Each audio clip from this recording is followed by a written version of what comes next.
and many people do, is a human right. So through this panel discussion and our audience Q&A, we will shed some light, hopefully, on the issues and solutions happening not across the country, not even in another county, but here, right in our own backyard. Naomi. Thanks, Decky. It's my pleasure to welcome our Rockstar panel, and rather than take up a lot of time with intros, the more detail will be put into the chat box. But I'm really excited with this panel that we've pulled together. So tonight we have Amanda Carlisle, who is Executive Director of the Washtenaw Housing Alliance, Zach Ackerman, member of the Ann Arbor City Council, Teresa Gillotti, Director of Washtenaw County Office of Community and Economic Development, Chrissy Taylor, Director of Access and Community Services at Jewish Family Services, and Rav Jared Anstandig, Rabbi at Ann Arbor Orthodox Minyan and U of M Hillel. Thank you all for joining us tonight, and we're so excited to learn from you all. So I wanted to start with kind of a big picture question about the landscape. What does the affordable housing landscape look like right now in Washtenaw County? Who is affected, and how is our understanding of what affordability is and isn't in our county changing? Amanda, why don't you kick us off, and then we'll pass it over to Zach. Great, thank you. Can you all hear me okay? Yep. Okay, thank you. So I'm very excited to be here. Thank you for the opportunity to share more about what's going on in Washtenaw County. I think it is probably no surprise to folks that we have a shortage of affordable housing here in Washtenaw County, and this issue is not actually just particular to those living in our county. There's a dearth of affordable housing nationwide, which is really due to a lack of investment in new low-income housing by the federal government over many decades, and a lack of reinvestment in existing low-income housing properties and communities also for many decades. In 2015, the Washtenaw County Office of Community and Economic Development did a study called the Housing Affordability and Economic Equity Analysis, and Teresa's here and we'll share more about that. But just high level, that found that our county's housing market was fundamentally two different housing markets. One with really increasing prices and high opportunity for residents on the west side in Ann Arbor and our surrounding communities, and one with really concentrated poverty and lower opportunity on the eastern side of the county.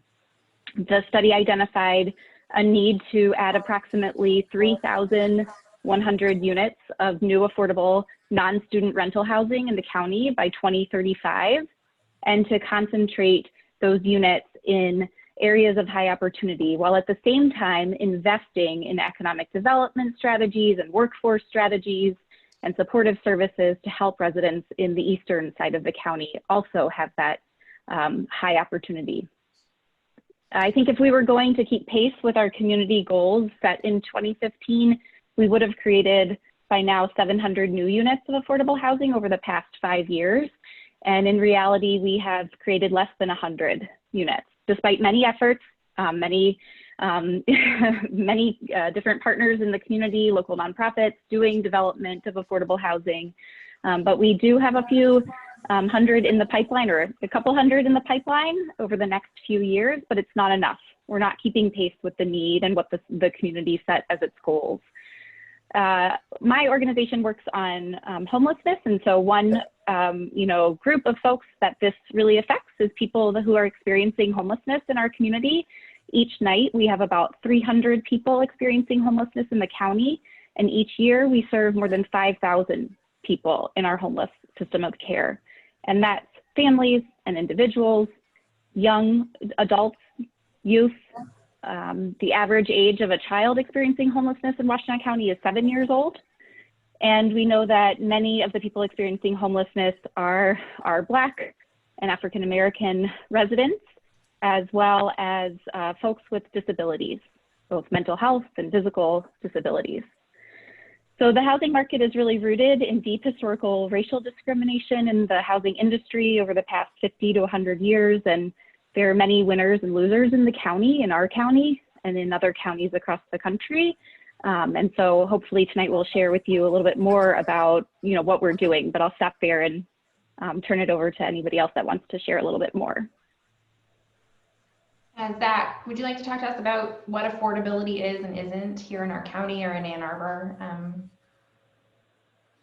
Yeah, I'd be glad to. So I'm Zach Ackerman. I represent Ann Arbor's 3rd Ward, which is the southeast side of town. And I work closely with Amanda and Teresa to work on these affordability issues. It's been a calling of mine since I joined council, realizing that we were at a great exit in our endeavors to be a more equitable and inclusive community, housing being a cornerstone of our ability to create that kind of community. What is affordability? Well, the federal government and economists ranging going back to the first Bush administration through Democratic and Republican administrations all agree that in order for your housing to be affordable, it should cost no more than 30% of your monthly income. So whatever you take home, take 30%, and you should spend no more than that on your rent or mortgage. Well, that is a sliding scale and varies for a lot of people. Here in Washtenaw County, the gap between our wealthiest and our poorest residents is growing wider and wider. And that's something we hear about across the country, but it's not something we necessarily think about happening on our block, in our community, in our county, and it is. Since 1979, the wealthiest 10% of Ann Arbor residents have had incomes grow over 15%, while the poorest 10%, their incomes have dropped by the same. And as that gap widens, the middle increases as well, and our housing market has stayed relatively stagnant, which means that housing stock that we have is very accessible to those who make a lot and not to those who don't. So the folks who are getting priced out more and more, people who make about 60% of our median income and below, and to give a perspective of what that is, that's about $45,000 a year and below. So we're talking about pharmacy technicians, bus drivers, a public school teacher starting their career, people who we want in our community, social workers, people who we need in our community, people who provide services, home health care providers. These are folks who get priced out faster and faster every year. And Ann Arbor specifically, which is the economic anchor of our community and by far the most economically segregated, we are the least affordable community in the entire state of Michigan, with average rents increasing 16% every single year, which is a staggering increase when you consider that relative to any other household good, which is maybe rising at the rate of inflation, which has been close to 0 to 1%. Through the Obama administration and into the recent years in the Trump administration. So that 16% is a huge impact, and more that housing market is getting tighter and tighter.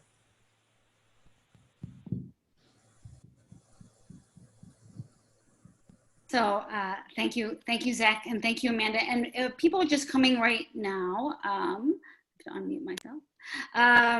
People just coming in right now, please, if you have some comments, please use the chat. We also will have questions and answers afterwards. As Naomi said at the beginning of this, this is a rock star panel, and we really wanted to bring together both individuals who are engaged in housing in our county and locally, and also who can speak to our Jewish lens and our faith and our culture. So this question is for Rav Jared, and we're gonna ask you a little bit, a couple times tonight, ask you how housing connects to our faith. And in particular, this particular question is, how does the Jewish concept of tzedakah relate to community issues like housing, which we're talking about today, as well as homelessness? Sure. So thank you very much for having me and including me here. I mean, I think the first thing that we need to note is that tzedakah, which is oftentimes translated as charity, but is not necessarily only charity, but tzedakah is a mitzvah. And when I say mitzvah, I mean it's a commandment. It's an obligation. It's not just something that's like, oh, it's a nice thing that sometimes I do when it's convenient for me. But tzedakah, it might not be one of the 10 commandments. It might not even be one of the 613 commandments that we talk about, but the idea of giving support, giving financial support, but other type of support as well, is definitely an imperative in Jewish thought and Jewish tradition. Maimonides, a 12th century, known as Moses Maimonides, Rambam is an acronym, 12th century. He lists for us 8 different levels of charity. And the highest level of charity, the thing that we're shooting for, that we're striving to achieve, is not just giving money to someone, but really setting them up to be self-sufficient and on their own. Instead of just, here's something, here's money to support, forget, I don't want to be involved. But the idea is that what we're trying to do, what we shoot for when we're performing the mitzvah of tzedakah, is enabling someone to get back on their feet, giving them the resources and whatever they need in order for them to be able to successful and to succeed on their own. And I think this idea of working to provide housing definitely falls within that. And the last thing that I'll mention also about this is that there's a general feeling, idea in Judaism coming from the Torah. The Torah describes the halachta bidrachav, that we try to walk in God's ways, that we try to emulate God's ways. And we just started yesterday over Simchat Torah. We started the book of Genesis, Sefer Breshit. But in a couple months, we're going to get to Sefer Shemot, and we're going to get the book of Exodus. And the very first chapter of the book of Exodus, if people remember from the movie The Ten Commandments,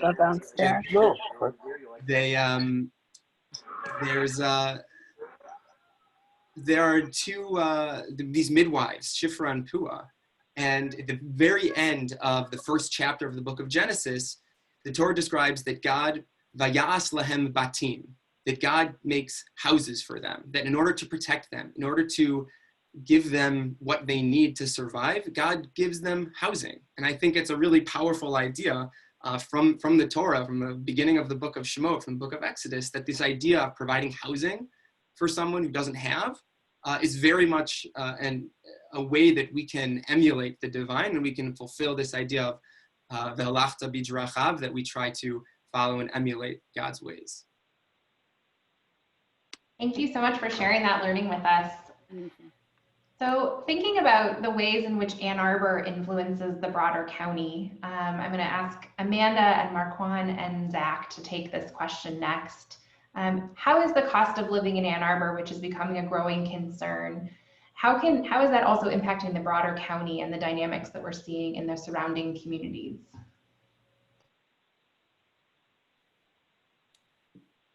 So I'll go first, I guess. So for those of you who don't know, I work primarily in Ypsilanti with the Ypsilanti Housing Commission, and so most of our portfolio is on the eastern side of the county, and particularly the south side of Ypsilanti. And what I've noticed in the last 8 years, and being in that area, is when I first got there, you could easily find homes in the same corridor as our properties, going for $20,000 to $30,000 a year, which at that point we started an IDA program, and the idea was that folks in our community could save, and we would match with their savings 8-to-1 to purchase their first home. Well, fast forward 2018 to now, and the last 4 homes that were sold in the south side, where the drive that I take, they've been bought by young white professionals, and they're going at anywhere from $80,000 to $115,000. And so for those individuals who make under $45,000, who at one point could see home ownership in the community, which they've always called home, now it's being challenged. And so for me, I think that a lot of our residents, especially our young families, come with the idea or the mindset that this is just a stopping point, and that they eventually do want to obtain the American dream of home ownership. But as a result of the market and what's happening in Ann Arbor, which pushes young professionals into the space, which is great because we love a tax base. In turn, it has in some ways made home ownership a distant dream for our residents who might have come into the program wanting to save with the 8-to-1 match in order for families to use that money as a down payment to a home. So that is, for me, that has been part of the struggle for me, is like, once someone saves that money but they're only making $40,000, and thinking about being a family of 4, are they really able to manage an $800 or $900 house mortgage payment? And if a furnace if that happens, you know? So I think for me, that has been the struggle as I've seen the market kind of grow at a robust, to say the least, a robust rate. Yeah, thank you, Marquan. I would agree. That's sort of what we're seeing across the county, is really that the cost of living in Ann Arbor ripples into other communities throughout the county. And we're seeing as Ann Arbor becomes too expensive for most community members in the county, and especially you know, for folks that want to be first-time home buyers, or, you know, essential workers, those who are caring for others in our community, like childcare workers and home health aides and teacher aides, they can't afford to live in the community anymore. And so they're looking elsewhere and driving up prices elsewhere. And I really appreciate what Marquan was sharing just around the sort of like displacement and gentrification concerns in Ypsilanti and Ypsilanti Township. I think that's something that was that's been studied over the last few years by City of Ypsilanti Housing Affordability and Accessibility Committee.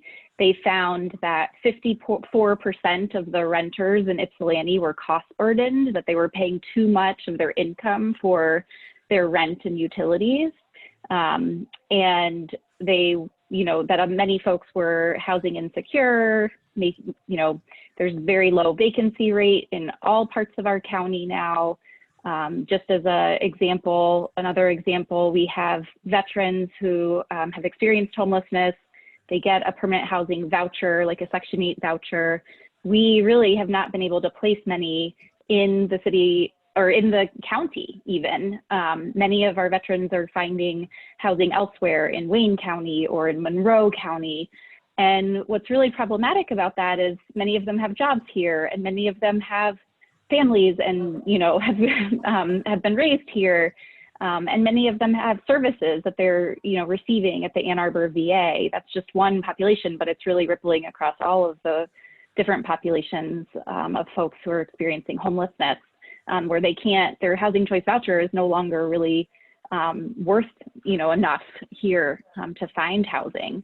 And, you know, that also impacts a lot of other things in our community that we, you know, really value, like clean air, and folks are commuting long distances to get to services, and they're commuting long distances to get back to their family, to get to their jobs. So it also impacts the environment and traffic congestion and other different parts of the community's quality of life. I'll quickly just add one data point, and I also want to make sure Teresa has the opportunity to answer this, because her office is really central to a lot of the analysis that we rely on as decision makers and legislators in the county.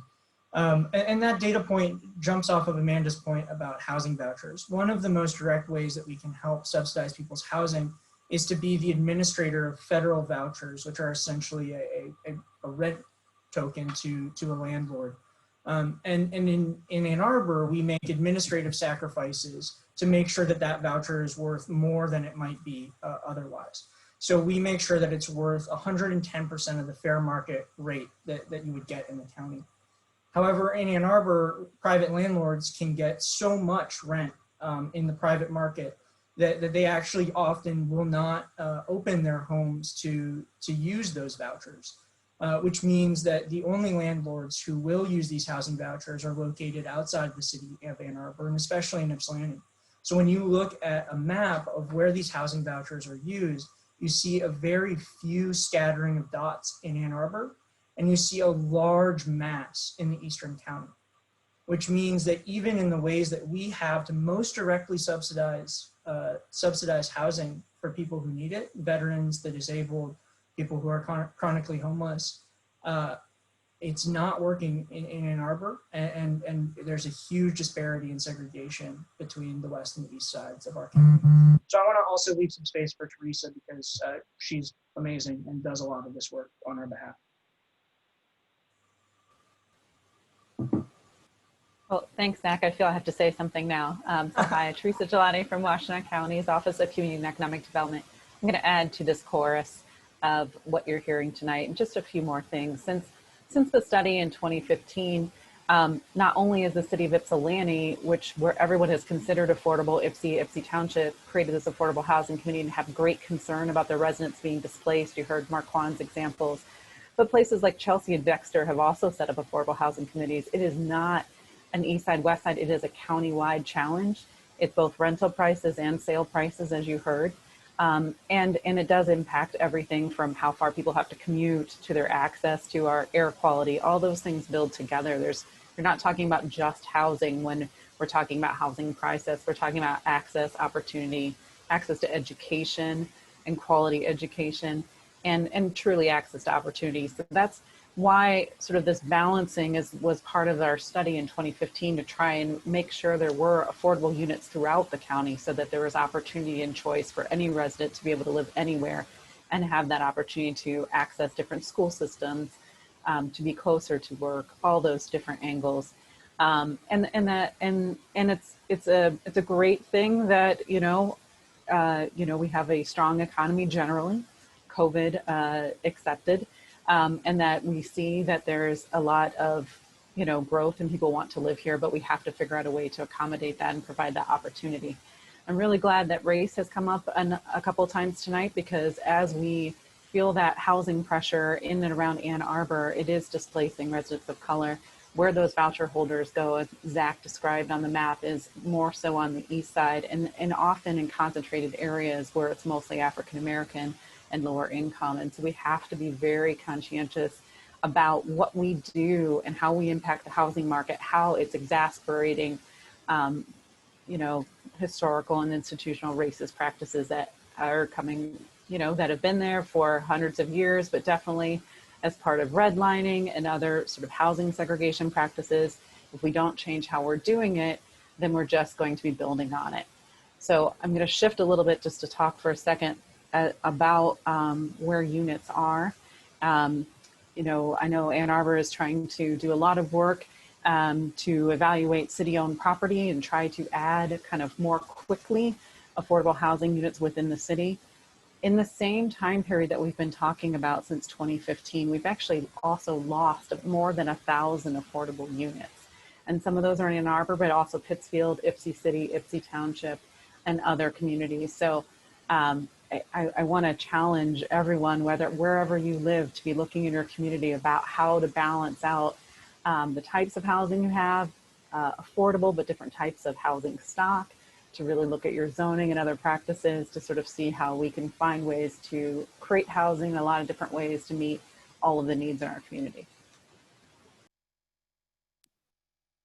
Thanks, Teresa. And thanks, everyone. So one of the reasons we had this panel was to give a more sort of countywide understanding of our neighborhoods, our people, our community, and to really explore the commandment, love thy neighbor. And so this question goes to Marquan. Anybody else can also answer as well. And I want to reiterate, it's going to sort of reinforce some of the issues, racial issues that Teresa was touching on as well. So Marquan, COVID-19, as many of us know, has brought to light many individuals, issues facing individuals and families face regarding eviction. So a recent study from U of M, sponsored by the Center for Poverty Solutions and your program, EMU's Family Empowerment Program, highlighted the disproportionate impact that COVID-19 is having on Black and Latinx residents in Ypsilanti in terms of health and job and loss and economic insecurity. Can you share here with us a little bit more about what this study found and its connection to the discussion of affordable housing and what you've seen in your work with families about the impact of housing instability during the pandemic? Yeah, so I think that one of the things that I didn't find interesting, but the number of residents who said they didn't have they didn't have access to $400 in the event that they had an emergency. And so when I was going over that with some of the elected stakeholders, they were all perplexed as to why that might be. But then I reminded them that in living in affordable housing, at a certain point, if you have a savings, it starts to count as part of your income, and that then impacts the price you pay, your monthly contribution to your rent. And so in some ways, we always talk about like we want to do financial literacy or financial coaching with low-income people. But if they live in low-income housing, you can coach them, but then they're penalized for having a savings of over, I think it's $2,000. Is that right, Teresa? I think it might be $2,000. So that's not a ton of money for a family of 4, but there, in some ways, it's not helpful for them to save in the event that they live in affordable housing, because then when they do their annual rent recertification, that's counted as assets. And then that savings is then expected to be spent on their rent and reduces their subsidy. And so when we think about that idea that if the most vulnerable people are penalized for saving, and as a result, it costs them more to live in a unit, then ideally they wouldn't save. So when we think about like legislation and HUD and how that plays into the impact of people really being able to experience upward mobility while living in affordable housing, to me that was a point that I thought was interesting. And then I think 63% of our respondents said that they weren't able to work from home. So thinking these are our essential workers. And so then what happens as a result of, a lot of us had the flexibility that we could do a hybrid model or we could totally work from home. But the residents that we serve and our most vulnerable families in the county, they're not able to do that. So then what happens as a result of them having to work and childcare centers being closed and the school's not opening up? Then what happens to that child's education? The parent has to decide whether I'm going to stay at home and risk losing my job to educate my child, or I'm going to go to work because I don't have $400 saved in order to be able to pay the rent. So it's nuances like those that I really wasn't surprised about, but I wonder if there's a way that we could be more thoughtful around impact and intent as we prepare for the second round of the pandemic. Thank you. And thinking about the pandemic, I'm thinking about the work that JFS and bringing Chrissy into the conversation, as well as you, Teresa, things that you've been doing to work directly with individuals for whom housing has become a challenge during the pandemic. Can you share some of the housing related challenges you're seeing individuals face during the pandemic and how you're responding? Chrissy, you want to start us out? Yes, I'm Chrissy Taylor. I'm the Director of Access and Community Services at JFS. Thank you guys for having me on this panel. It's a great lineup. So yeah, definitely during COVID and even prior to COVID, one of the number one things that we see when people call, and we get people from all over the county who call us housing, is paying the rent. Even though evictions may have been put on hold, the numbers are still accumulating, and there's the fear of when those will finally hit. So definitely, yeah, what we see with our clients is a huge housing need. And people come to us with kind of like a cornucopia of needs, and housing and being able to pay the rent is always a concern. And kind of building on what Marquan was saying, it's living in a very tight margin, so that if you have something like your furnace goes out, you have something like, your $600 subsidy goes away, and that all of a sudden you are no longer able to pay your bills. And so with our older adults that we see, who a lot of times are on these very fixed incomes, they know what they're getting in, they can't pick up overtime, they're getting Social Security. It doesn't take much to knock them off their block for housing to become a concern. And then with the refugee families we have that come in, finding affordable housing, and the huge thing is transportation, and being in a place that has a good bus system is critical. And the bus system in Ann Arbor is very tight and runs, very fluidly. The more you get farther and farther out into Ypsilanti, the more sporadic the buses are, the harder it is to get to a job that's on Saturday and Sunday, the less often they run. So trying to find affordable housing and trying to find it on a bus route. And then if you want to throw on top of it, it has to be accessible because you have a walker. All of those layers make things a lot harder for the clients that we work with. We've cultivated relationships with landlords over the years, because when you have somebody in there, brand new to the area, and trying to find housing for relatively large families can be really difficult. So, and especially, as mentioned during COVID-19, there was some additional pots of money that were opened up. But as people who work and know what the rents are like in this area, when I saw that number, I go, well, that'll help like about 12 people, because the number just wasn't enough to cover what we foresaw the need was, and what has turned out to be what the need is.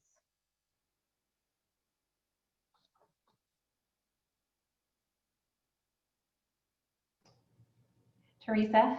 Sure. I'll just add on a few more things. So thanks for all that. You know, the number, biggest number of calls that I'm sure JFS got, but also 211 and our Barrier Busters network, was around housing, utilities, and food. So those were the top three consistently throughout since the start of the pandemic, even probably true as of last week. There has been some funding that has come down through the state, in particular for an eviction diversion program.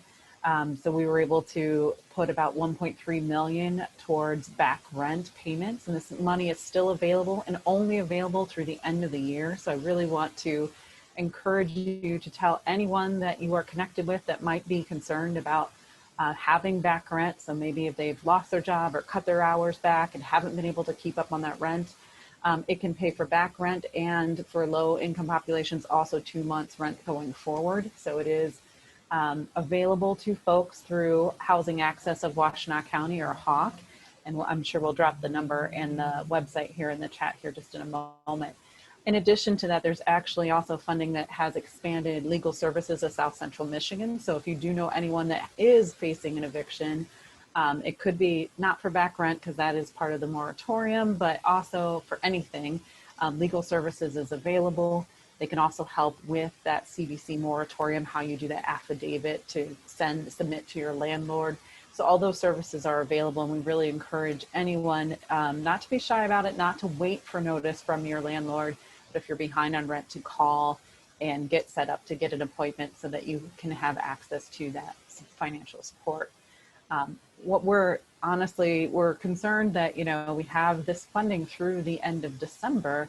We're trying to hold a little bit more funding back for the start of 2021 because we know it's not going to be over. Just because the moratorium is over, it feels like it's almost just pushing the cliff, right? So we had these different deadlines for when an eviction moratorium was going to end, and then Michigan had one, and then the federal government got extended and the CDC one was in place. So we know that there will still be a larger wave that hits once those moratoria are all lifted. So we want to try and be prepared to still assist people even after whether it's the end of the calendar year or if it gets pushed into early 2021. But it's going to be a challenge. And so, you know, at least, you know, one thing I like about the state's program is that it is asking landlords to participate. And so they would receive only 90% of their rent payment. And so it's this idea that it is more beneficial to get most of the rent than to have to go through an eviction process. So we've also been, I'll just add one more thing, the courts have been participating, the 3 landlord-tenant courts. We have a bi-weekly call with them, Legal Services, HAWK, Housing Alliance, and ourselves over at OCED. And so we're actually been coordinating a lot of communication and response. So if somebody does go to court, whether it's in person or through Zoom, you do still have access to HAWK and Legal Services at any point in time that you would be entering the court system for a landlord-tenant case. Thank you for sharing that. And I see that Amanda has put some of the resources into the chat box. Thanks, Amanda. Thank you. Thank you, everyone. Chrissy, you asked a lot of our other questions a little bit. So we're going to actually jump to some of the questions in the chat. If you have questions, we're going to get to a lot of them towards the end. And so we'll try to sort of sprinkle some of those questions that are coming up as people are talking. And we'll ask one of those. This is from Lauren. Lauren asks, and I'm not sure if it's going to be Teresa answering it or even Marquan or Amanda, but do we need more creative solutions than buses, she asks. Taxi or driver vouchers for work? It does seem difficult to build infrastructure while also dispersing families out of a geographically segregated areas with great bus service. So the question is, do we need more creative solutions than buses, taxi, or driver vouchers for work? It does seem difficult to build infrastructure while also dispersing families. So I don't know who'd like to answer that. Well, I will say during the pandemic, we had an opportunity at the Family Empowerment Program to really be thoughtful around how do we get folks where they need to go effectively after AATA had reduced, as a result of ridership, they reduced routes. And so we started to explore working with small business owners who own transportation companies. And so I will say for some of our families who work at the university but live on the eastern side of the county, it is much more cost effective and easier for us to come up with an agreement. And as the agency, we pay a flat rate for them to transport a resident to work. And on the way to or from work, you can stop at a bank, or they can stop at banks, grocery stores, or food pantries. And so for us, we have seen that really have impact. And so that was something that was born out of the pandemic and a need. But I would think that this, as we rearrange and prioritize based on the needs of residents, we will start to look at other transportation options other than bus, because a bus can take an hour and a half for some, hour and a half each way. And that's 3 hours for a primary parent. That's the difference between seeing your child before they go to bed and not. I'm gonna jump in here with the blessing of Amanda and Teresa. And I wanna talk about, why do we have a need for mass transit? Why do we have a need to close a gap of a 90-minute bus ride? Why is that even a problem that we're discussing? And I think the answer to that is because we don't have enough housing near areas of employment. And we don't have the type of housing that's accessible and affordable to the type of people who need it. So let's talk about office admins. Let's talk about janitors. Let's talk about x-ray technicians and phlebotomists at our hospital. These are folks who are commuting ridiculously far, paying for parking, paying for car payments, or spending huge swaths of their life on public transit and not spending time with their families. We have this problem because we don't have the housing where we need it. And so Ann Arbor, being the largest economic center in the county, and one that continues to add new jobs every year until this one with the pandemic, it's critical that we build housing near our employment centers, which are really near downtown and campus. And so, as Teresa alluded, we have these 10 publicly owned sites on which we can build affordable housing, many of which are downtown. And it's critical that we do leverage those publicly owned sites to build housing. We're going to, over the next 20 years, do that. And that costs a significant amount of money. To put an exact number on it, it's $450 million. And we've found some really creative funding mechanisms to do that in Ann Arbor. We're gonna use federal and state grants and tax credits. We're gonna use something called revenue bonds, which haven't been used for this before. We're using dollars from the county public safety millage. We're gonna be using dollars from the Downtown Development Authority and their TIF. And we're gonna be seeking contributions from private developers. But with that, there's still a $60 million gap in our financial projections for building these units of housing. And when I say it costs $450 million, what does that really buy you? Well, that buys you 1,500 units of housing, 1,500 units of housing that would help nearly 4,000 of our neighbors. And so when we talk about the ability to get people off bus lines, we can get 4,000 people off our bus lines and get them walking to work, get them within our public school district and give them the access to that opportunity. I mean, these are incredible opportunities. But I did mention that $60 million gap, and I'm here with an agenda, and that agenda is to plug Proposal C, which is on the Ann Arbor ballot. And many of you have ballots in your hands now, or will soon, or will head to the polls November 3rd. And when you vote, please consider voting yes on Proposal C.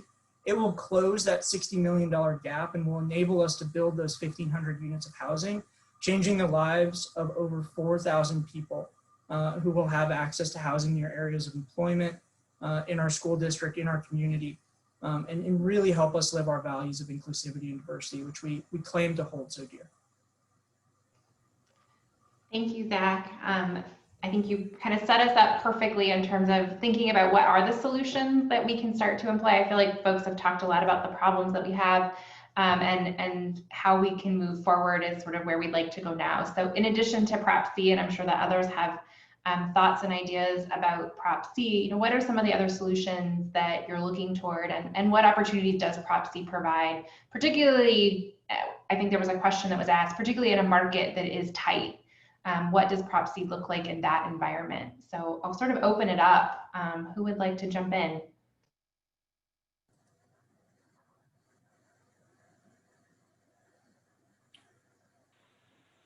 I can share just a little bit. Oh, sorry. No, go ahead. So I'm going to put in the chat box for folks to this one pager that Teresa's team actually at OCED created, which I think spells out a lot of the opportunities and where we need to go sort of in working on affordable housing. And so they kind of outline 3 different areas. So we need zoning and policy changes. We need looking at public land and institutional land that is currently in our community and maybe not being, or maybe being underutilized. And then also the funding and financing. And so I think Prop C, Proposal C, which is the City of Ann Arbor's affordable housing millage, really falls into that. We need more resources. We need more money to do what we're doing. And then there's also, I think we think about it as Prop C and other, avenues to get us there. And so we also have to look at zoning and regulatory changes. And we do have the ability to be looking at, and have been, the City of Ann Arbor, and Zach can share a little bit more. We've done a public analysis, or an analysis of public land that the City of Ann Arbor owns. And we propose that some of the properties in the downtown area that are really underutilized, that are existing parking lots in our community, could be redeveloped as affordable housing. And, what does affordable housing, or what does housing, cost? Well, a lot of it's the land. Also the building, but a lot of it is the land. And so we are potentially able to mitigate some of the affordability issues by using public land. And so this millage, Proposal C, is really proposing that we would use some existing city lots, as well as, other opportunities to acquire new buildings or new land, and that we would then have a millage in place to be able to develop those lots with units. So I'll leave it there. I think Teresa will be able to explain a lot more as well, and Zach and others. So just wanted to share that.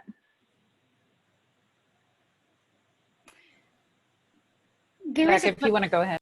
Go ahead, Zach. So absolutely. There was a question with a little finer point about what is the timeline for construction. And so that's a really good question. Yes, a lot of it is going to be front loaded. We're going to use the resources we can to build up front. There's actually a publicly accessible project plan that I'll try to draw up and send in this link to share. It's got Gantt charts and timelines for every single parcel. So you can nerd out and find exactly what is going to happen. But the bottom line is we've found the means to construct housing on each of these sites. It passes environmentally. We have defined financial structures and models for each of them, and there's a path forward. The only thing in our way is this funding gap that we're trying to close. And so I'll dig that up. I'll throw a shout out to the zoning changes that were mentioned in the one pager that Amanda shared and Teresa's office created. Zoning are the laws that determine what gets built where. And they've been used over time since the 1960s as a tool to continue segregation in modern day, racial segregation, economic segregation. And there are ways in which we can change those zoning laws to allow different types of people to live in different areas. So one way was that we recently created a huge incentive for developers to incorporate affordable housing into their projects in downtown Ann Arbor. And we need to use this learning and this tool of incentives in other areas of our community, like along transit corridors. So if we want people living along bus routes to get them from congesting our streets and creating carbon emissions and get them onto buses, well, then we need more housing near those transit lines. And we should incentivize developers to include them as affordable. And you'll notice I say incentivize a lot. I wish I could say require, but that's actually illegal in the state of Michigan. We can't require developers to include affordable housing. So we have to find incentives and tools and carrots to offer them. And that's really the hard work of the zoning change that lies before us. So I'll dig up the plan for those 10 parcels for affordable housing, and I'll let others close in the gaps that I'm sure I left. If I can just add one thing that I wish I had put on that sheet with the tools that local units can do to encourage affordable housing is community support. So one of those things is folks talking about Prop C for the funding, but as these requests for zoning changes or even individual developments come up in front of township boards and city councils, it is hard to handle change sometimes. It's hard in a community to say, if we make this change, what is it going to do to our community? Is it going to be better or is it going to be worse? And I think often when you ask for those, something as simple as a zoning change to say, instead of just a completely single family district, we're also going to allow duplexes and accessory dwelling units so people can have rent out a portion of their property. It's sustainable. It's the same footprint, basically.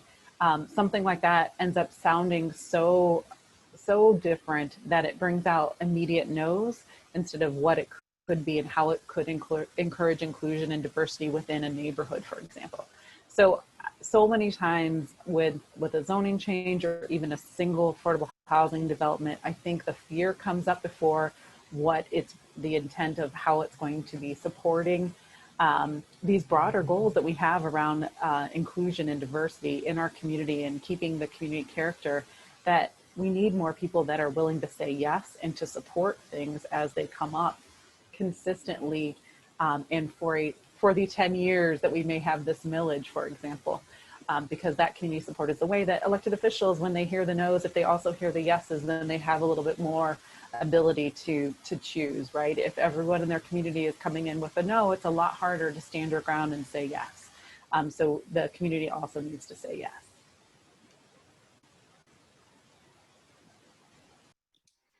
Thanks, Teresa, and thanks, Zach and Amanda. And there's a lot of links that people have put in here regarding some of the policies, some of the proposals.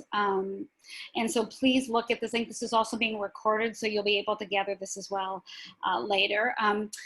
We've talked a lot about policy here, but we also want to talk about philosophy, and we want to talk about spirituality. And so we want to ask Rav Jared is like lean forward, because you know I said spirituality. Not that Zach and Teresa and Chrissy are not spiritual, but we have, okay. But we do have a question for you, because a lot of what we want to do is look at the intersection between housing, shelter, and our culture and our faith. And so the question for you is, we just finished Sukkot, which is a week-long holiday in which many Jews build and spend time in temporary shelters, and so temporary dwellings. So what can this experience and this holiday teach and tell us about the importance of home and shelter? So, Rav Jared. Yeah, so it's a very timely question because of Sukkot. Yeah, so I mean, for the duration of the holiday of Sukkot, which just ended yesterday, the sukkah becomes our home, and the sukkah, as you described, is like this flimsy, you know, like minimum 2.5 walls. It's like, I mean, it has a roof, but the roof is designed so that it's a terrible roof that even the slightest rain just comes right through.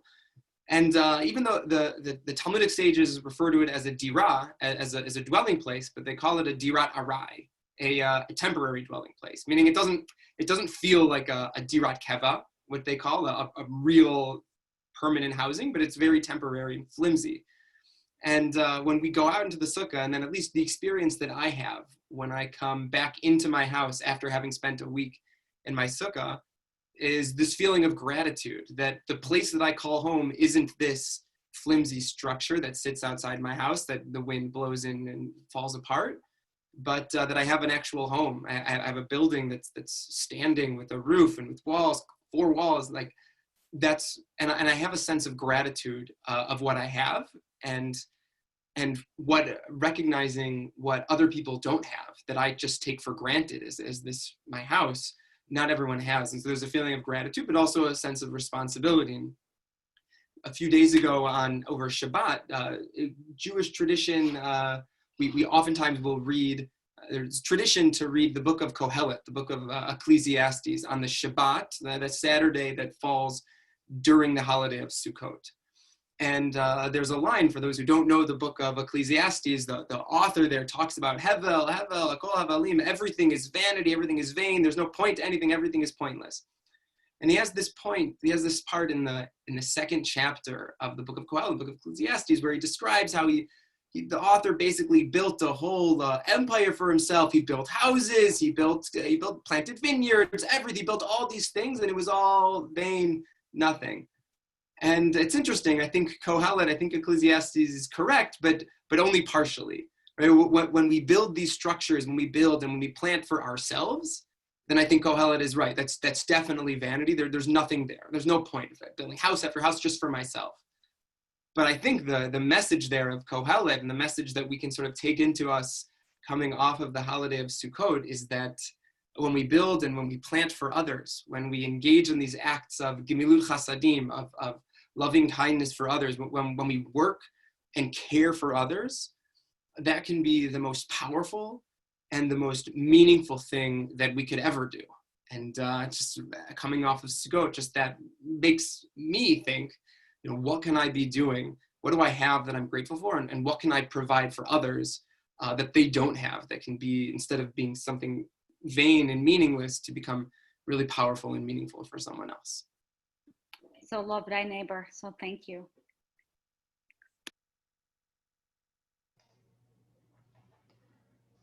Thank you so much. That was really beautiful, and I feel like really pulls together like where we started, and then the deep in the weeds and the data that we got into and thinking about, and then coming back to this moment in the Jewish calendar, and really, how do we as Jews think about voting and thinking about engaging in our community, and the support that we want to give. So I think this is a great time to open it up for questions. We're really excited to hear from you, our audience, to share your questions. You can either virtually raise your hand down there at the bottom, or you can type your question into the chat, and we'll be sort of reading both of those.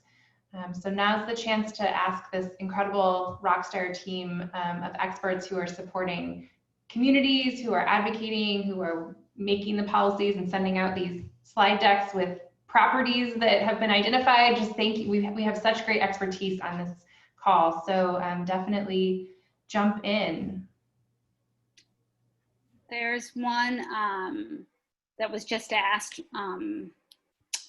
A couple of larger landlords in the area are Jewish. Does the Jewish community have an obligation to reach out to them and ask them to be part of the solution? And I don't know who will want to answer that, but I don't know if anyone would like to answer. Naomi, if you want to answer that, or if somebody else wants to answer that. Or I think there are some landlords actually on this. I think I saw some people coming on, some Jewish landlords, if they would like to answer it as well.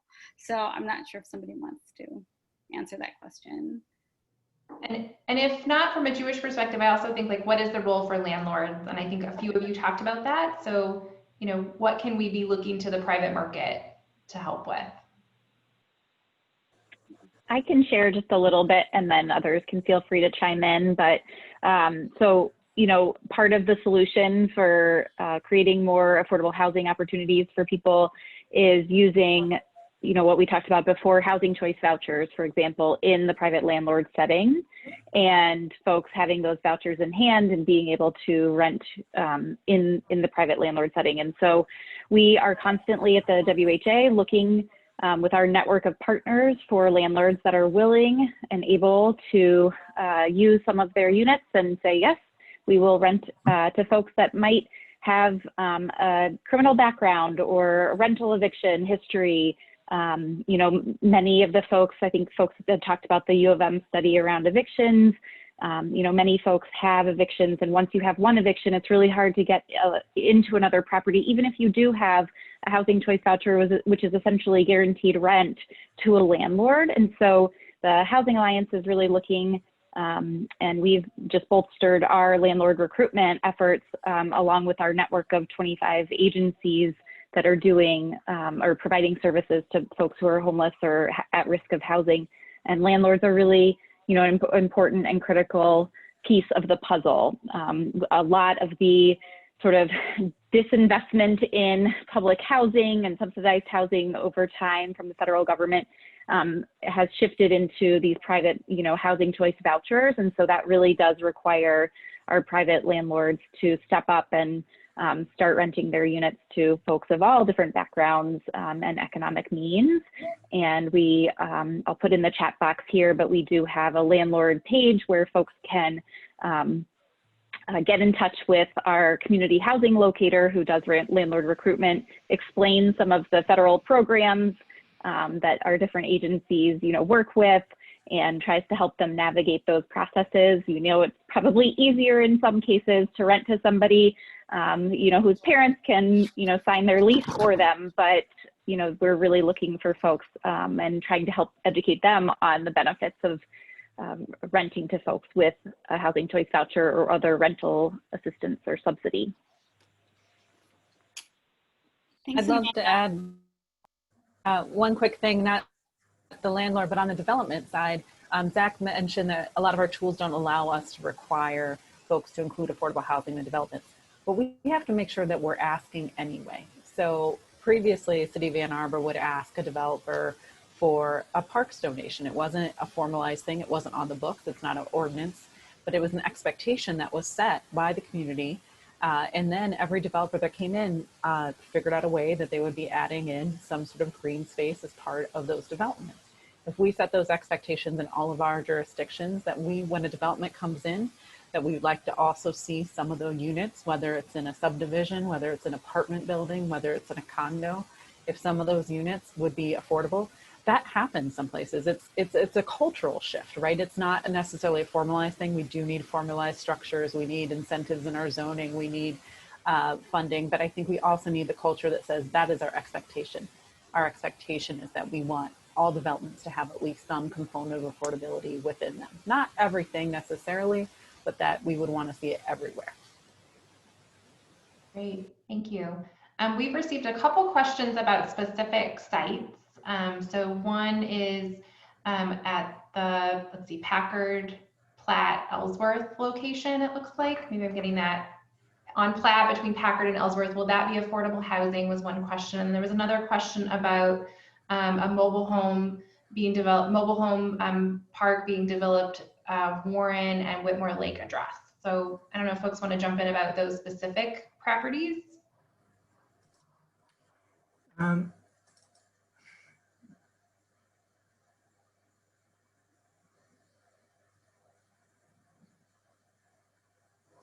Yeah, so I'll jump in. Zach, were you talking? Yeah. Yes, I'll jump in about Packard. I just wanted to look at my notes quickly before I spoke out of turn. Yes, it's a small site. And so it really has probably the opportunity for one row of townhouses. That's really probably what's developable there. And the goal would to have those houses be as many available for affordable housing as possible. Given its distance from economic centers, which is one of the criteria by which we're rated by state and federal agencies to get state and federal funding, a lot of that subsidy will probably have to come locally, which again emphasizes the need for Prop C because we're in control of the local funding. But the objective is to maximize the number of those townhouses that would be available for affordable housing, probably in a rental model, not a for sale model. I think Abby may also be talking about Creekside Court, which is the redevelopment of the Ann Arbor Housing Commission property on that in that same area.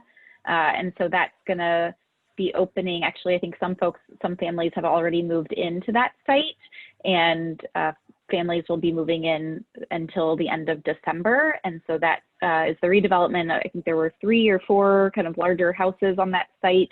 They've put 32 units on that site now. Some of the units will be for larger families, so 4 and 5 bedroom units, which will be really incredible because we do have a lot of families that have a larger number of children that will be able to live in that area. And it's being redeveloped by the Ann Arbor Housing Commission, and services will be provided by Community Action Network for that site. So it's really exciting to see that come to fruition as well along that corridor. So one of the things I know is that in Ypsilanti, we're able to provide supportive services through the Family Empowerment Program. And so there's questions correlatively, will there be social supportive services programs or opportunities for those residents?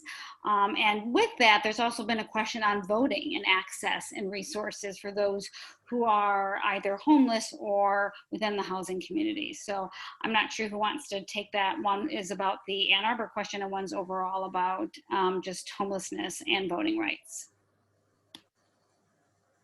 That's a Zach question potentially. With respect to services, I actually think that question was submitted by my mother. So hi, Mom. It's good to have you here. Yes, the intent is to have supportive services at all of our housing development. So currently we manage that program through contract with organizations like the Community Action Network that Amanda referenced.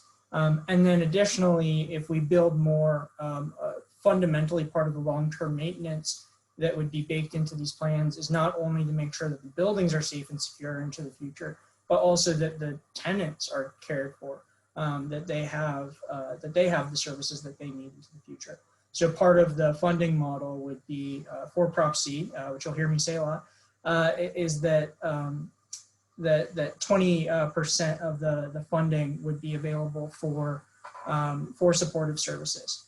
Over the lifespan of the entire millage, we would use the millage funds up front for development to make sure that the brick and mortar is in place. And then we would use increasing amounts of the funding for supportive services to ensure that the tenants have long-term success, that they have opportunities for job placement, that they have opportunities for after-school tutoring, and that they can get connected into the civic life, which I think leads to the voting question, which I'm not equipped to answer.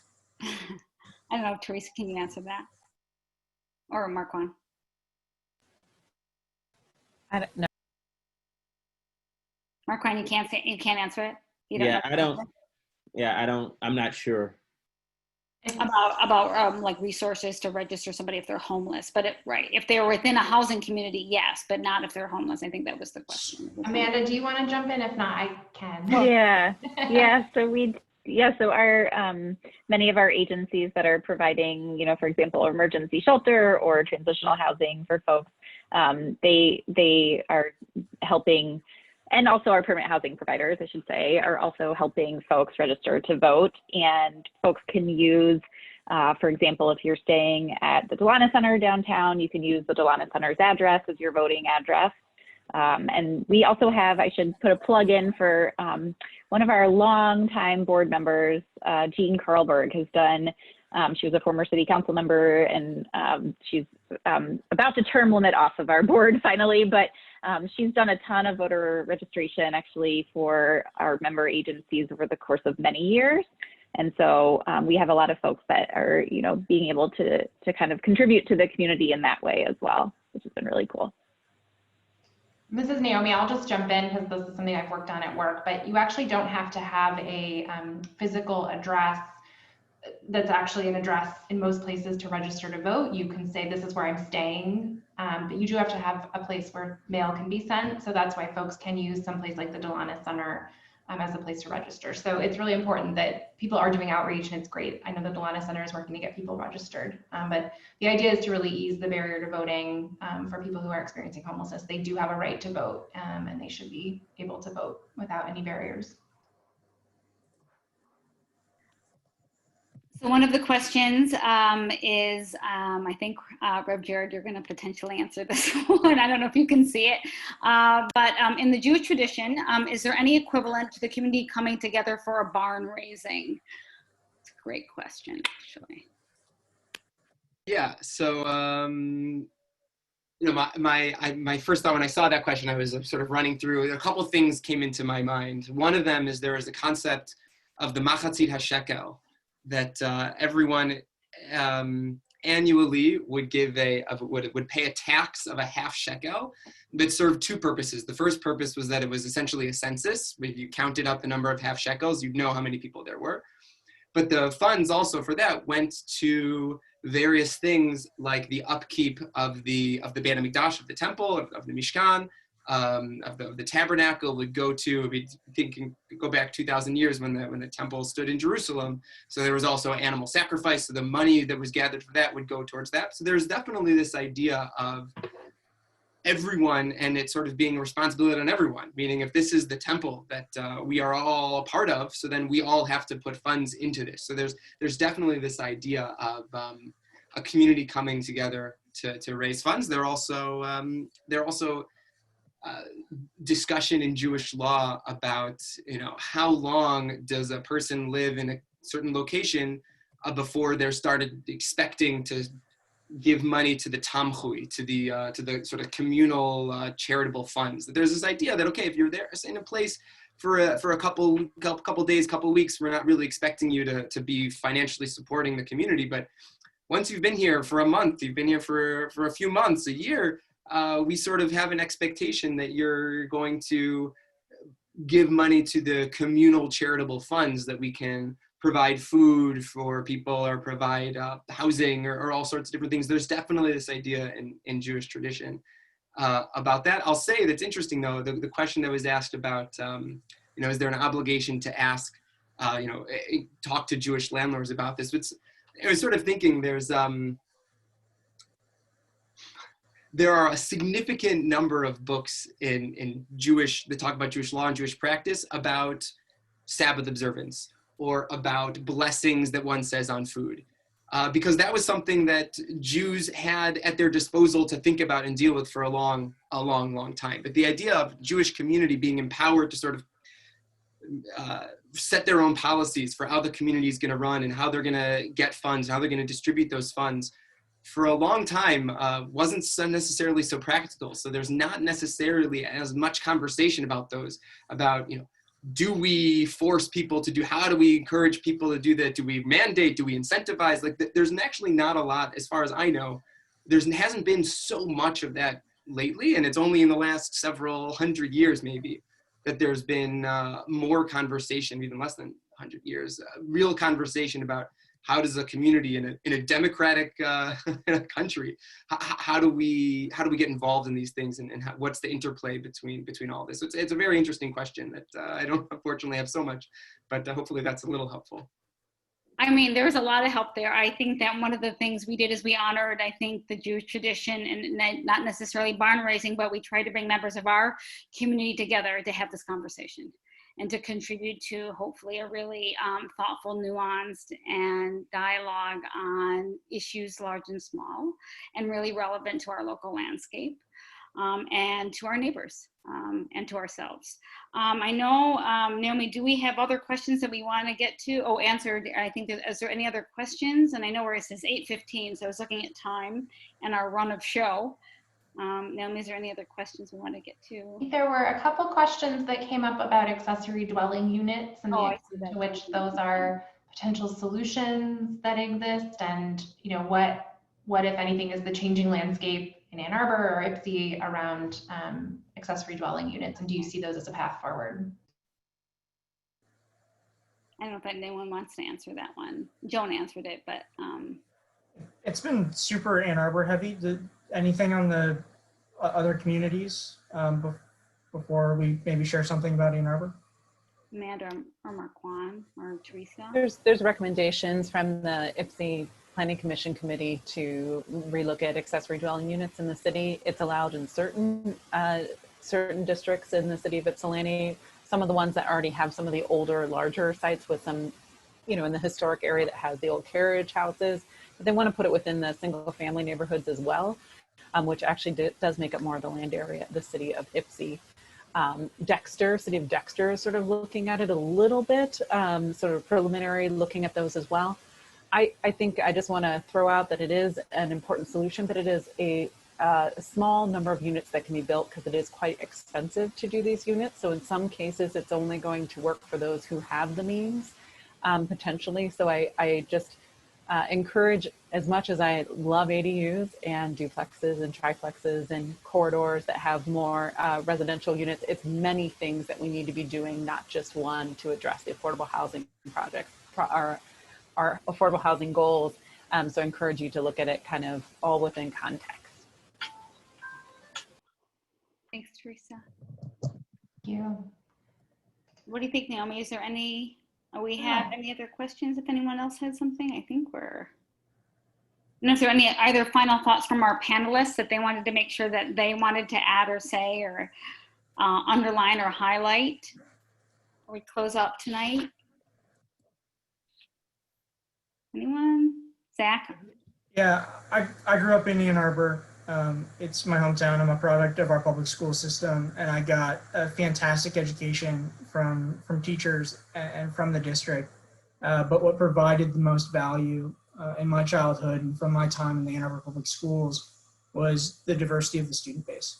That I met kids who looked different than me, that I met kids who went home to different families, who had different backgrounds and different heritages and cultures, and brought a really unique culture and community of kids. And I think if we can root it in that vision, that we want to preserve that diversity, that we want to create an inclusive community for people of all ages, we'll all be better for it. Because I know it defined my childhood, and I want to make sure that it's a defining part of childhoods for generations to come. Exactly.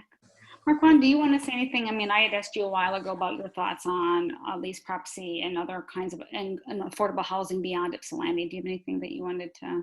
Because I had asked you that question a while ago, and not to put you on the spot, but it was really thoughtful response. I mean, I think that Prop C, for me, I think Prop C is so important because I think people should have choice.